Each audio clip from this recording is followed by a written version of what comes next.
i amb la companyia del meu amic Toni, que està així també, hem fet una bona cursa i bé, hem disfrutat. Como sabían que era dura, al principio había que controlar y a partir del kilómetro 5 había que comenzar a cambiar poquito a poquito el ritmo y arriba la meta ya está.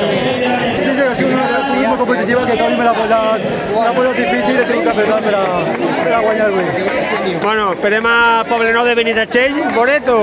A Poblenou no, ja tinc corne i a Denya ja no sé què. Ja tinc dos curses fora i a Denya ja torne per allà per el circuit sencer ja.